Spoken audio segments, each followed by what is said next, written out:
데이터 관점에서 바라본 메타버스를 설명드릴 데이터 스트림즈의 양경철 상부입니다.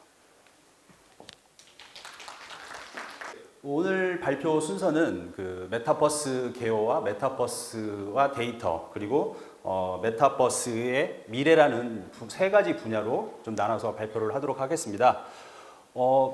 메타버스라는 얘기가 2021년 아마 초부터 좀 나오기 시작하더니 이제 하반기에는 메타버스에 관련된 뭐 세미나라든지 컨퍼런스 이런 것들이 뭐 오늘도 뭐 다른 데에서도 온라인 세미나가 있고 뭐 너무 이제 귀에 따갑게 들릴 정도로 지금 사회 현상적으로 지금 메가 트렌드로 자리 잡은 것 같습니다. 그래서 여기 오신 분들이 처음에 이제 자료를 작성할 때 어떤 분들이 오시는지 제가 좀 그런 부분도 있었지만 지금 저희가 이제 메타버스를 이제 데이터 관점에서 바라보려고 하면 어쨌든 결국에는 메타버스의 개요를 다시 한번 좀 요약하고 정리를 하고 하는 게 좋을 것 같아서 개요란 부분을 작성을 했고요.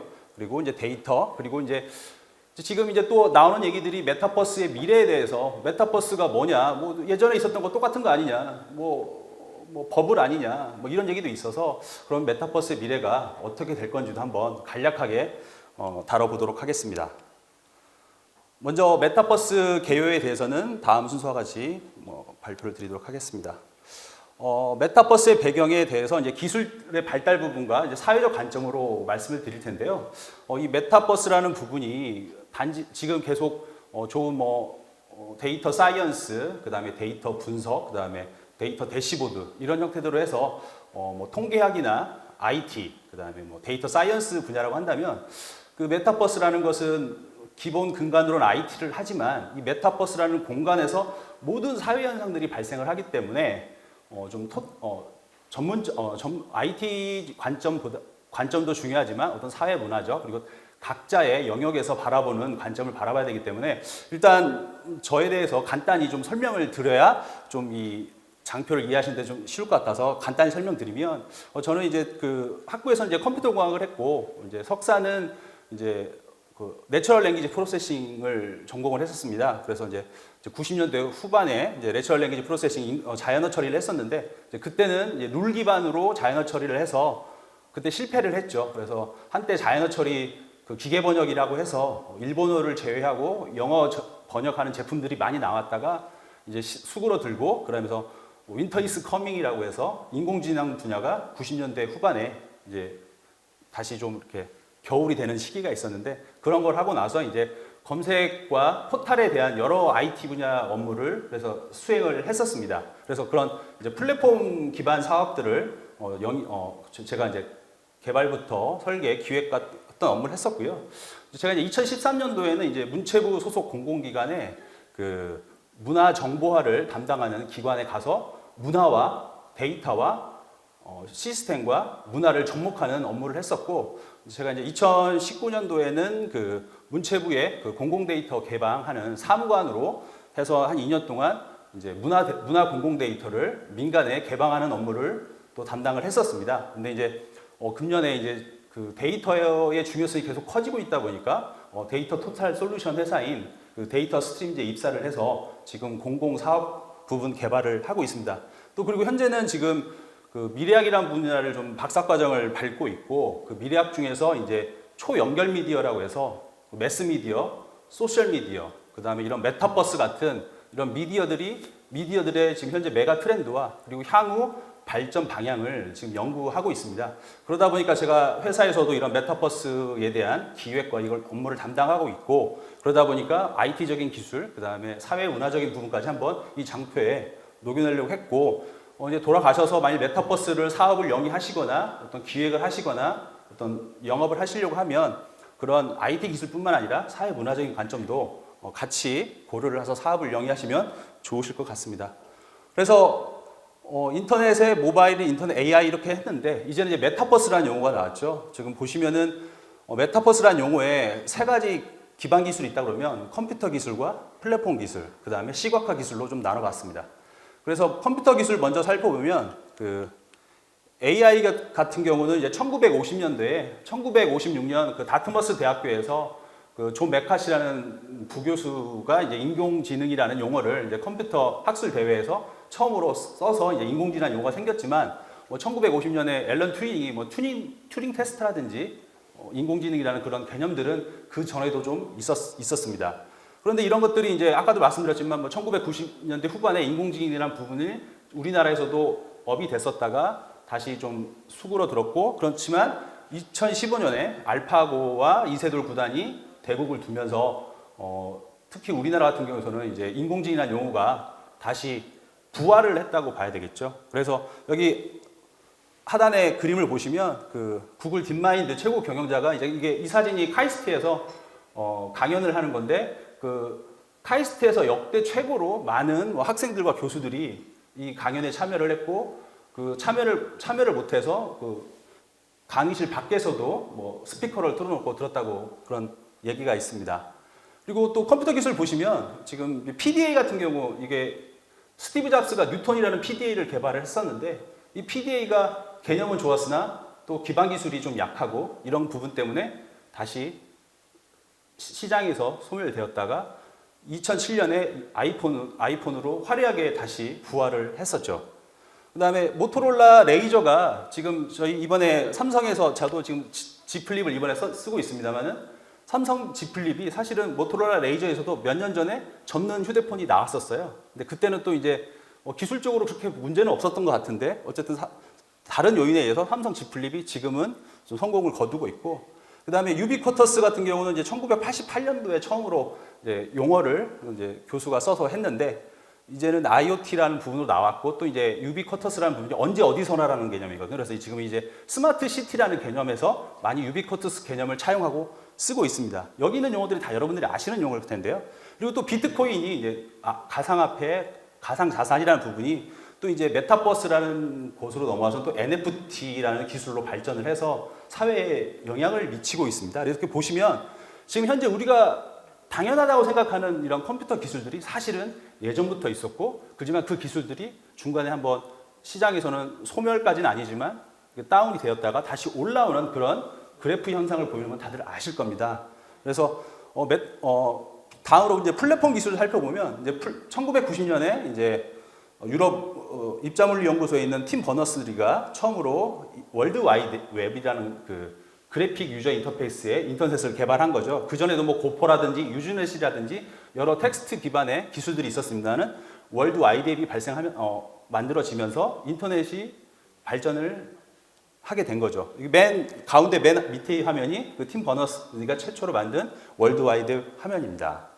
그리고 이제 모바일도 이제 그 PDA를 통해서 이제 소셜 미디어 부분을 설명드리겠습니다. 소셜 미디어는 이제 2004년도에 크리스 시플리라는 사람이 소셜 미디어라고 명명을 하게 됩니다. 그 전에도 소셜 미디어라는 여러 형태가 있었습니다만은, 이러한 미디어들을 소셜 미디어로 정의한다는 게 2004년도에 됐었고요. 이제 플랫폼이 월드 와이드 웹, 소셜 미디어, 그 다음에 모바일, 아이폰으로 하면서 이제 모바일 시장으로 넘어가면서 페이스북이라든지 트위터 같은 이런 소셜 미디어가 기하급수적으로 발전을 하게 됐었습니다. 그렇다 그러면 이제 메타버스라는 개념은 1992년도에 닐 스티븐슨이 스노우 크래시라는 소설에서 언급을 했었고, 이 메타버스라는 거는 이제 우리나라에서는 이제 지금 싸이월드가 다시 이제 서비스를 개시하고 있는데, 싸이월드라는 개념이 있었고, 또 이제 미국에서는 이제 세컨드 라이프라는 그런 메타버스 개념이라는 그런 서비스들이 출시를 했었습니다만은, 여러 기술적인 제약, 이런 기술적, 그 다음에 사회적인 제약 등으로 인해서 다시 서비스가 중단되었다가 이제 2020년 초반에 다시 각광을 받고 있는 상황입니다. 그 다음에 시각화 기술에 대해서 살펴보면, 여러분들이 아시는 VR이라든지 홀로그램이라든지 AR이라든지 MR, 그 다음에 익스텐디드 리얼리티 이런 부분들이 사실은 1950년대, 1980년대, 1990년대에 이미 서비스들이 나오고 명명이 되어서 기술은 언급이 되고 있었습니다. 하지만 이런 기술들이 실제 우리 곁에 다가온 거는 현재 2000년대 후반 이런 때에 다가오고 있는 것이죠. 여기 보시면, 그리고 또 이제 아바타라는 개념은 금방 말씀드렸다시피 싸이월드에 2000년대에 이제 저희가 선도적으로 했습니다만은 다시 서비스를 했으니까 잘 될 거라 생각합니다. 이거는 이제 제가 저도 이번 게 한번 찾아봤습니다.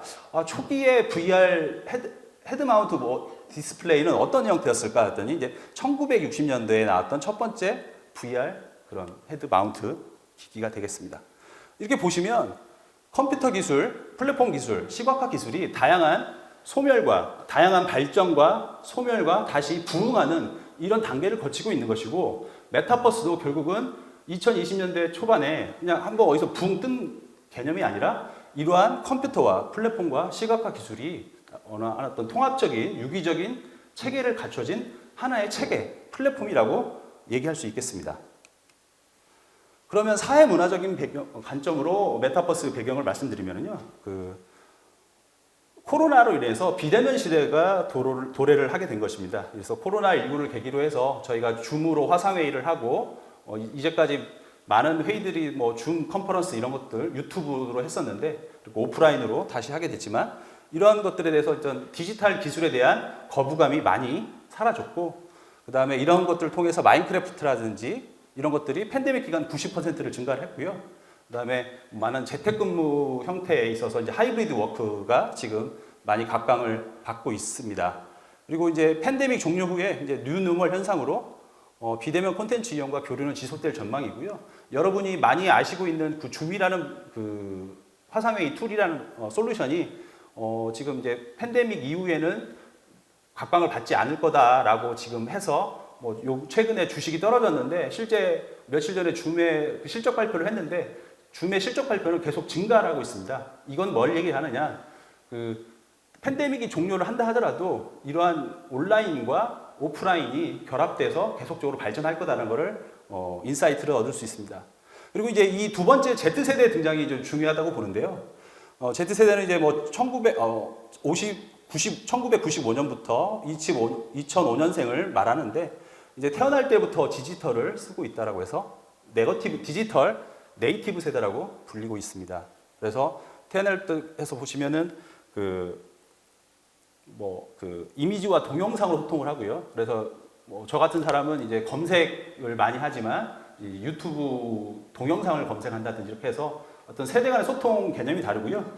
그 다음에 4차 산업혁명에서 좀 다른 점이 뭐냐면, 그러니까 이게 올드 세대와 뉴 세대를 구분하는 개념이 뭐냐면, 이제 전화 받는 표시를 할 때, 이제 저 같은 사람은 전화를 할 때 이렇게 합니다. 이렇게. 그러면 이거는 올드 세대인 거고요. 요즘 젊은 어린 사람들은 전화 받을 때 이렇게 합니다. 이렇게 하면 뉴 세대고, 이렇게 하면 올드 세대라고 우스갯소리가 있습니다.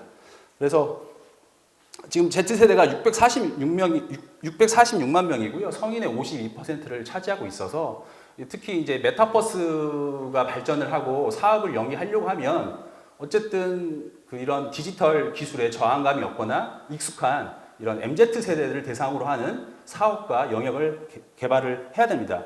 근데 우리나라에서는 약간 좀 긍정적으로 볼 수 있는 부분들이, 우리가 2000년대에 싸이월드를 좀 많이 여러 세대들이 경험을 해봤기 때문에 이 싸이월드라는 개념을 하면 또 우리나라에서 어떤 현상이 발생할지는 또 지켜봐야 될 것 같습니다. 다음으로 메타버스 정의에 대해서 간단하게 말씀드리겠습니다. 메타버스 맨 위에 보시면 많이 아시는 IEEE에서는 진보된 인터넷이다라는 개념으로 얘기를 하고 있고, 미국의 비영리 기술사 ASF라는 곳에서는 가상 공간의 융합이다 이렇게 얘기를 하고 있고요. 그 다음에 이제 여기 보시면 융합현실, 가상현실 이런 혼합현실 기술을 바탕으로 해서 아바타가 또 자아를 가지고 활동하는 플랫폼이다 이런 정의도 있습니다.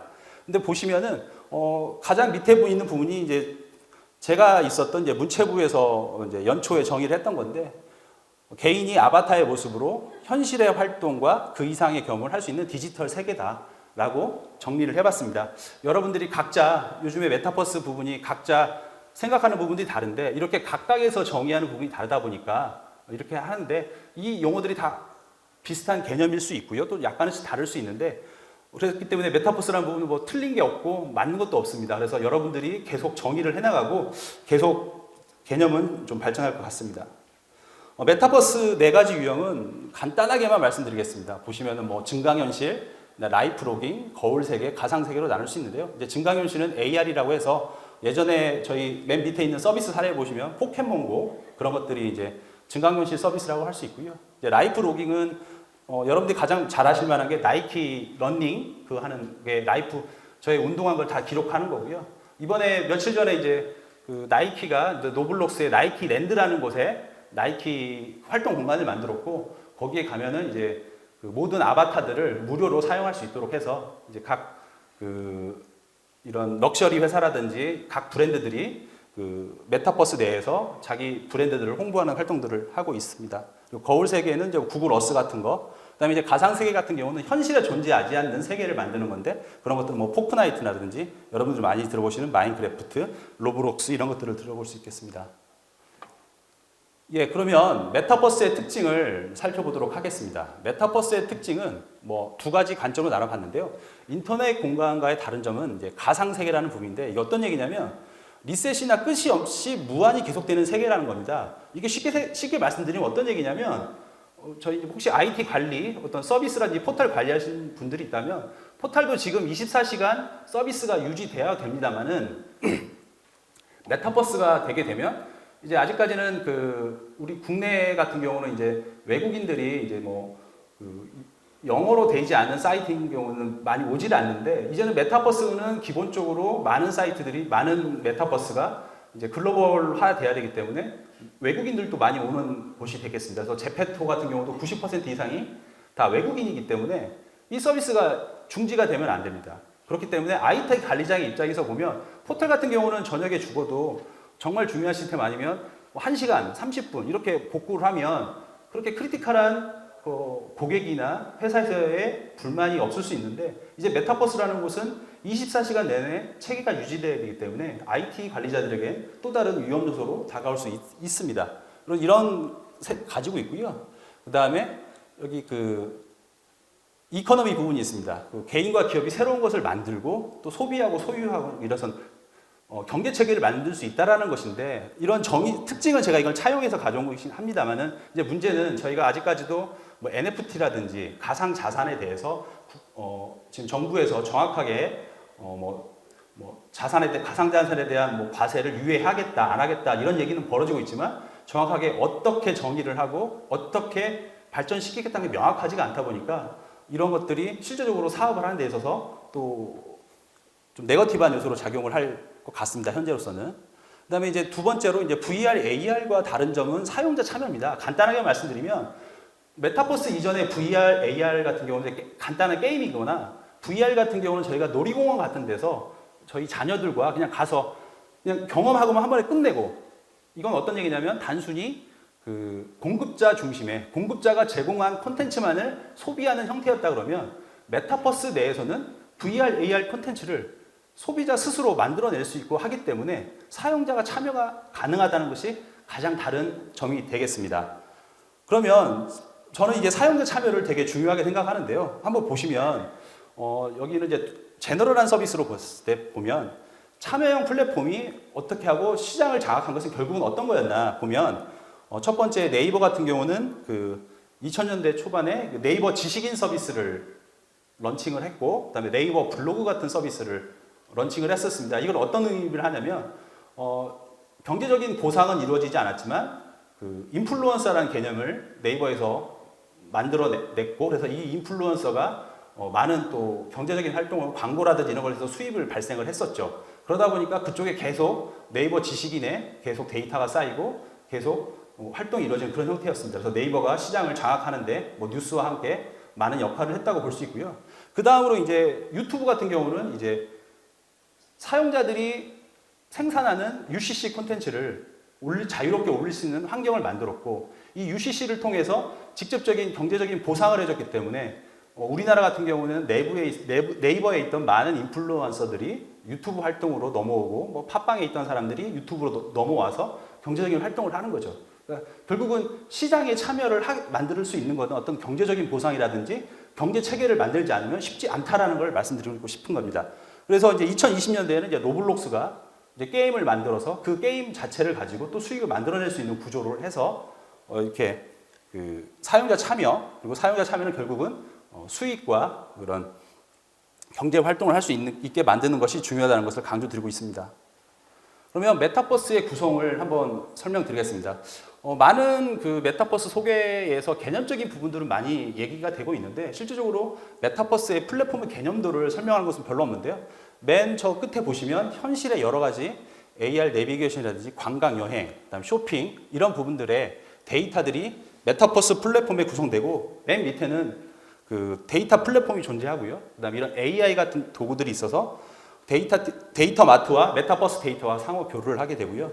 그럼 이런 데이터들을 수집하고 하기 위해서는 이런 ETL이라든지 데이터 거버넌스 체계를 가지고 있어야 메타버스도 결국은 구성될 수 있다라는 이거에서 보여주고요. 이제 어플리케이션 티어 같은 경우는 이제 요즘에는 대부분 뭐 게더타운을 제외하고는 보통 이제 3D 엔진으로 하기 때문에 뭐 유니티라든지 그다음에 얼마 전에 다시 했던 그 엔비디아의 옴니버스 같은 그런 엔진을 써서 이 메타버스 공간을 구축을 하게 됩니다.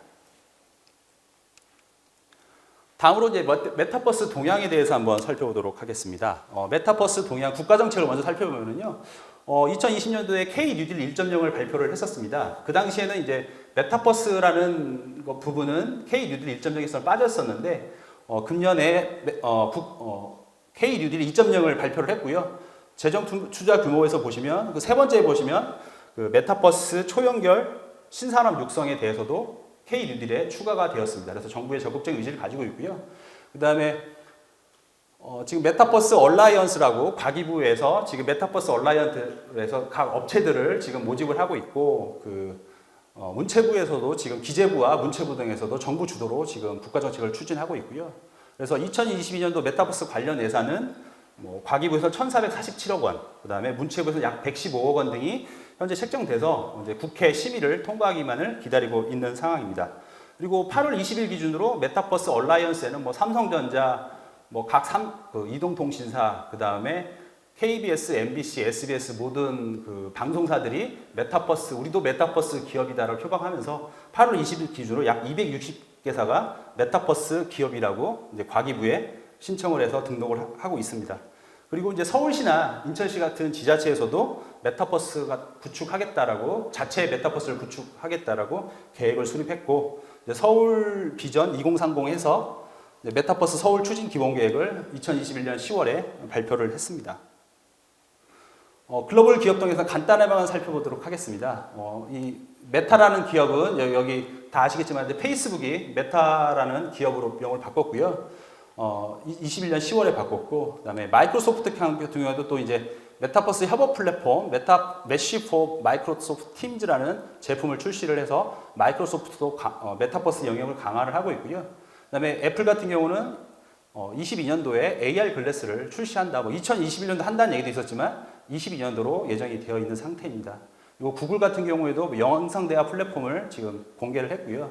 이제 엔비디아가 며칠 전에 이제 옴니버스 지원 강화한다고 8월 달에 했는데 요 근래 다시 이제 엔비디아에서 컨퍼런스를 열어서 잭슨 CEO가 옴니버스 메타버스 제작 툴을 지원을 강화하겠다라고 표방한 상태입니다. 그리고 삼성도 내년에는 AR 글래스 라이트를 출시할 계획으로 지금 조사되고 있습니다. 그러면 이제 메타버스 동향에 대해서 메타버스에 대한 다양한 시선, 그럼 메타버스가 지금 사회 문화적으로 우리 사회에 어떤 영향을 미치고 있는지 살펴보면 가장 큰 부분이 이제 메타버스가 사실은 기술적인 부분이고 이제 구축이 돼야 되는데 어떻게 뚜렷하게 지금 현실적으로 저희가 제페토라든지 이프랜드, 노블록스 이런 쪽에서 이제 MZ 세대를 좀 쓰고 있습니다만은 저같이 좀 기성 세대 같은 데서는 이제 막상 많이 쓰지는 않고 있는데 지금 메타버스 ETF가 미국에서 처음으로 출시가 됐고 우리나라에서도 그걸 따라서 여러 가지 메타버스 ETF가 출시가 됐고 그런 ETF의 수익률이 지금 높은 상황이 발생을 또 하고 있습니다. 그리고 이 두 번째 보시면 이제 카드사인 비자가 크립토 펑크라는 디지털 화소 캐릭터인데요. 이게 약 남자 여자 캐릭터 10,000개가 있는데 이거를 상징적으로 우리도 NFT 사업에 참여를 하겠다. 그리고 비자가 이제까지 많은 수집품들을 컬렉트하고 있는 회사이기도 합니다. 그래서 그런 두 가지 개념으로 해서 우리는 NFT 사업에 관심이 있다. 그리고 우리는 수집품을 수집하겠다 해서 크립토 펑크를 하나 샀는데 하나에 15만 달러로 하나를 샀고요. 그 다음에 지금 크립토 펑크에서 가장 비싸게 팔린 거는 905만 달러에 지금 팔리기도 했습니다.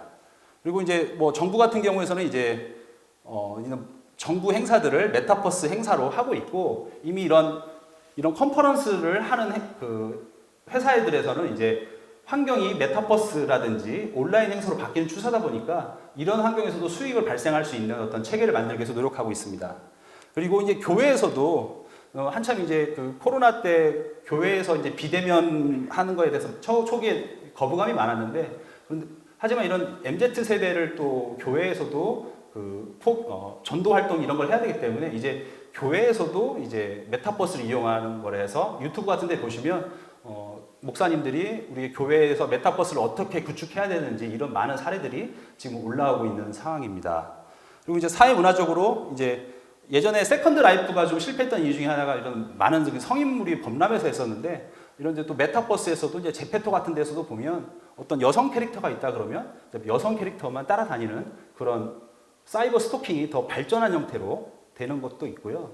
그 다음에 또 이번에 그 넷플릭스에서 10월달에 오징어 게임이 세계 1위를 차지했는데, 로블록스에서 오징어 게임에 있는 무궁화꽃이 피었습니다를 하는 그런 게임을 누가 만들었는데, 넷플릭스에서 오징어 게임에 관련된 모든 저작권을 보유하고 있으니 이것들을 다 내려라 뭐 이런 얘기가 있어서 실제로 어떤 법적 조치를 취할지는 모르겠습니다만은 이런 저작권 문제까지 있다는 거죠. 그래서 이걸 말씀드리는 건 뭐냐면 여러 가지 사회 문화 현상도 있고, 그다음에 우리가 해결해야 될 문제들이 많이 있다. 그리고 우리가 생각지 못한 메타버스의 영역도 많다라는 걸 보여주는 사례가 되겠습니다.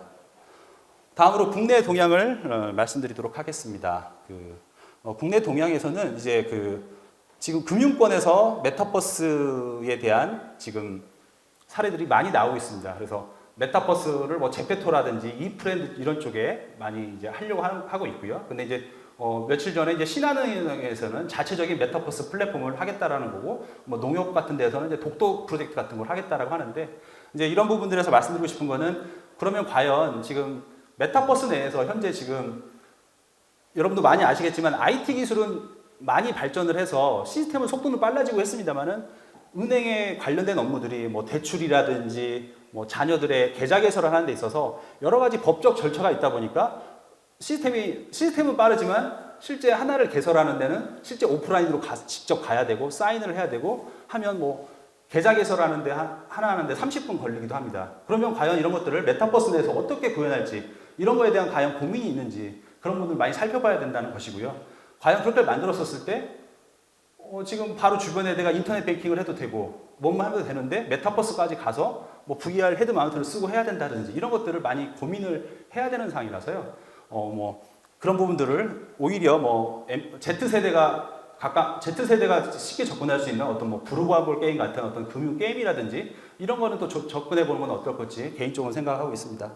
그리고 이제 카이스트에서 이제 그 메타버스에 관심이 있는 제조기업들이 팩토리를 구축할 수 있도록 이런 체험관을 개설을 했고요. 그 다음에 이제 게임 회사 같은 경우는 요즘에 NC소프트도 이제 메타버스 기업으로 분류되고 있긴 합니다만, 이제 컴투스 같은 경우는 컴투스가 메타버스 자체 메타버스를 구축한다고 하는 것이고, 엔터테인먼트 영역에서는 서울 오션 아쿠아리움을 하는데, 이게 쉽게 말씀드리면 코엑스 아쿠아리움이죠. 코엑스 아쿠아리움과 협업을 해서 코엑스 아쿠아리움을 메타버스 내에서 구축을 하겠다라고 지금 발표를 또 한 상황입니다.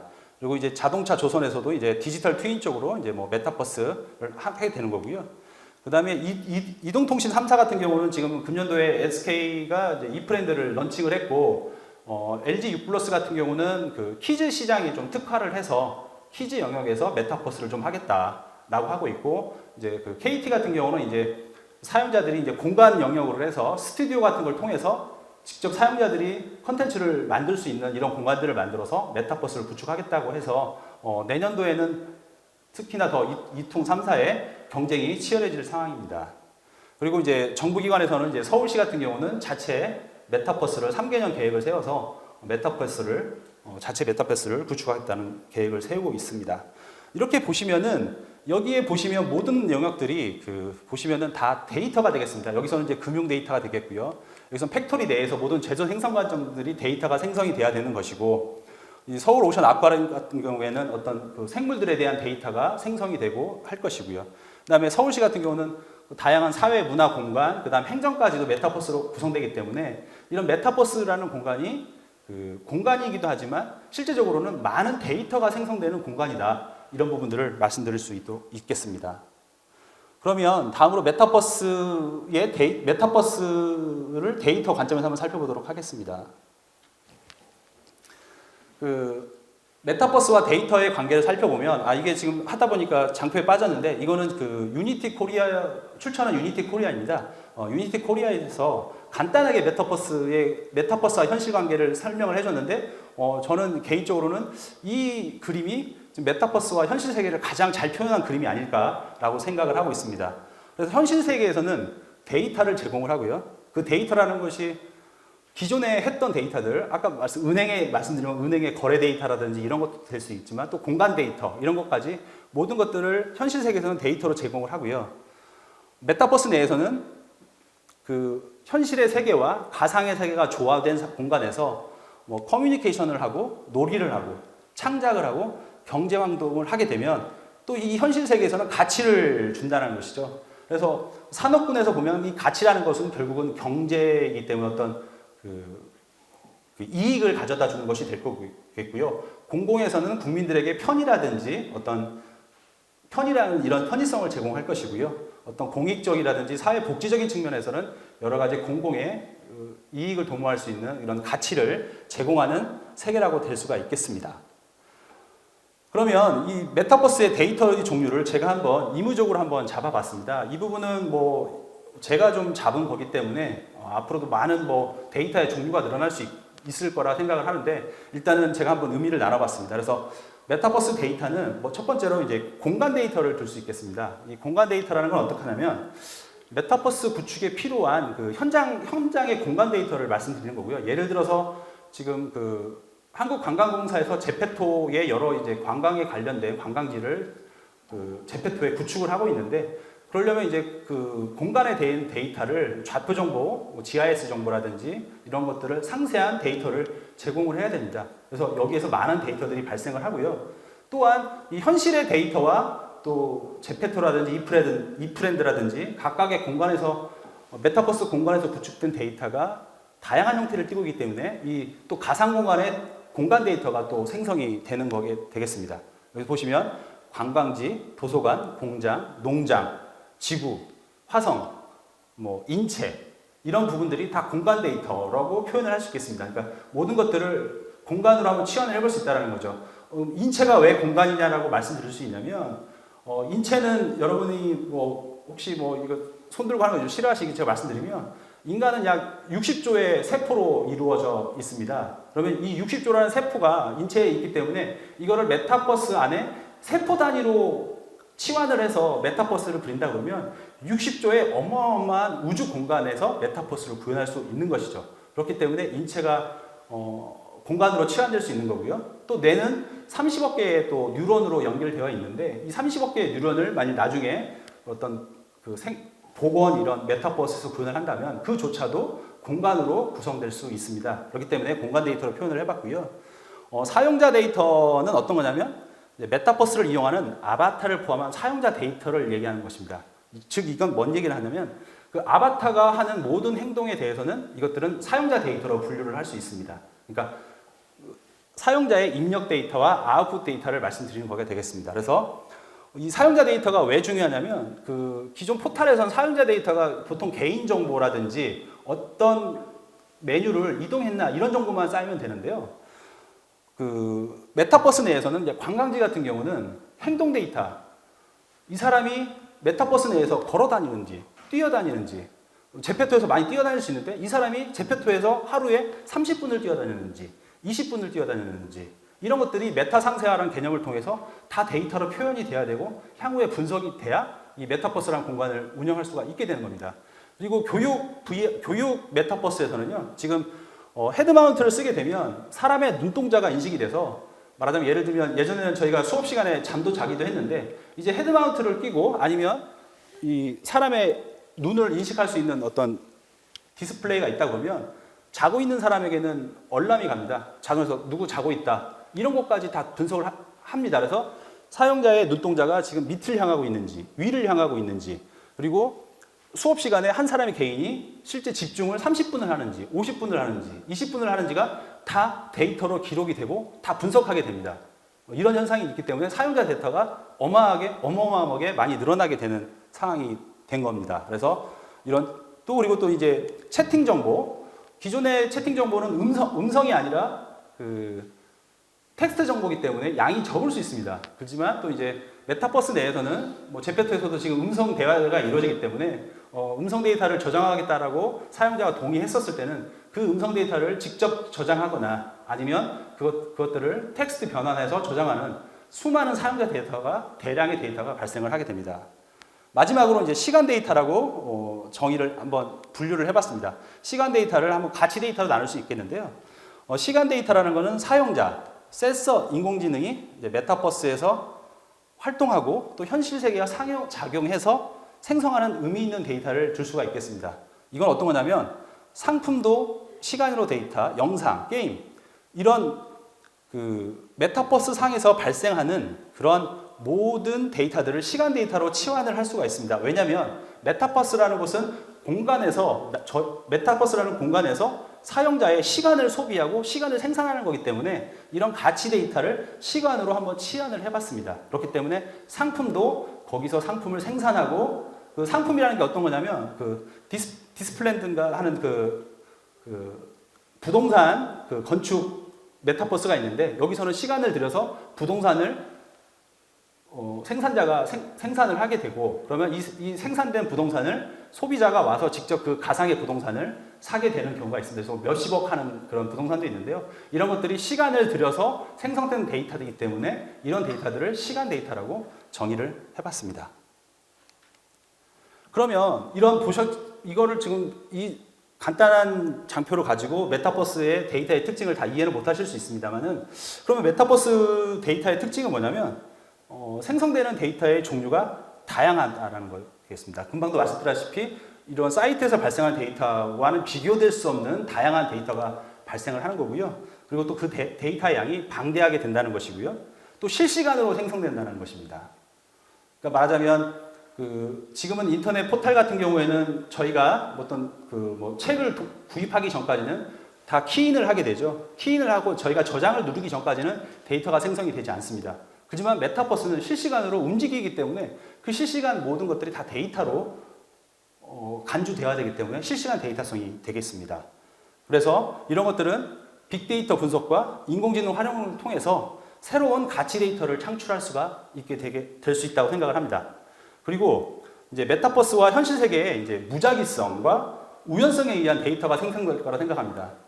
저도 이렇게 연초부터 계속 메타버스를 공부를 하고 있습니다만은 지금도 어떤 메타버스가 생성될지, 메타버스 내에서 또 어떤 데이터를 만들어낼지, 어떤 개념이냐면요. 지금 제페토 같은 경우는 메타버스에서 제페토를 만들었을 때, 네이버에서 제페토를 만들었을 때, 그 중학생들이 이 제페토를 찍어서 유튜브 영상에 올릴 거라고 생각을 못 했을 겁니다.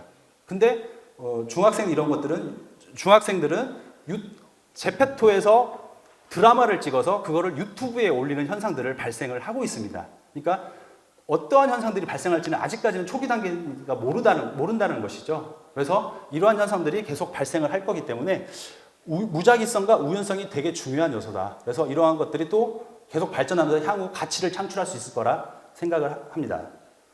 그리고 여기 한번 설명을 드렸는데 메타버스에서는 수많은 바이오메트릭 데이터가 생성이 될 겁니다. 그러면 이러한 것들을 할 때 과연 각 서비스 회사라든지 지금 현재 자체 메타버스를 계획하고 있는 회사에서 이러한 바이오메트릭 데이터를 생성하고 관리할 수 있는 어떤 솔루션과 방안과 하드웨어적인 공간들을 고려를 하고 있는지를 고민해 보셔야 된다는 얘기입니다. 그래서 60조의 세포, 30억 개의 누련, 그 다음에 각각 이런 인체의 DNA 유전자, MRA 유전자 이런 것들을 저장할 수 있는 곳들이 곧 생겨날 거라 생각합니다. 하나의 예를 보면 여기는 이제 커널이라는 회사인데 커널의 브라이언 존슨이라는 CEO입니다.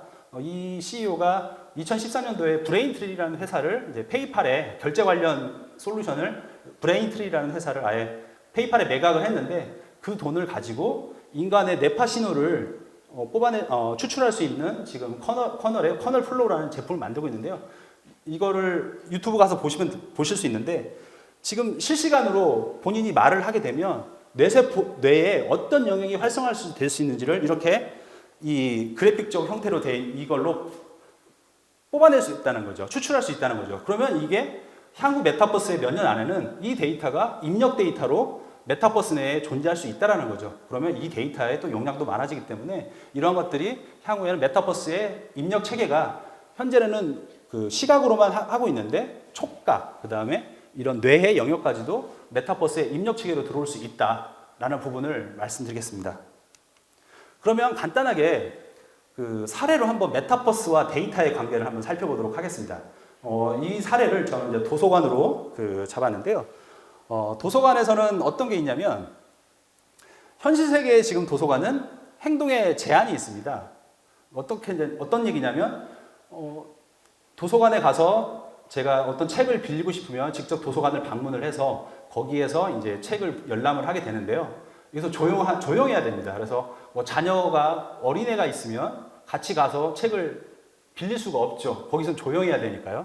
그 다음에 공간이 제약이 있습니다. 그래서 공간의 제약이 어떤 얘기냐면 그 열람실에 제공되고 있는 책들이 모두 다 열람되고 있는 게 아니라 그 도서관에는 국립중앙도서관 이런 데 가보면 이제 서장고가 있습니다. 그래서 서장고에서 책을 꺼내와야 되는 그런 불편함들이 있다라는 것이죠. 그 다음에 뭐 시간의 제한이 있습니다. 방문할 때 좀 도서관이 먼다거나 아니면 6시, 9시 넘어서는 갈 수가 없는 이런 제한이 있는데 그걸 극복하기 위해서 이제 전자도서관이라는 그 도서관이 이제 많이 발전을 하게 됐죠. 근데 이제 전자도서관의 단점은 뭐냐면 이런 현실 세계의 도서관의 사용자 경험을 모두 만족할 수는 없다는 겁니다.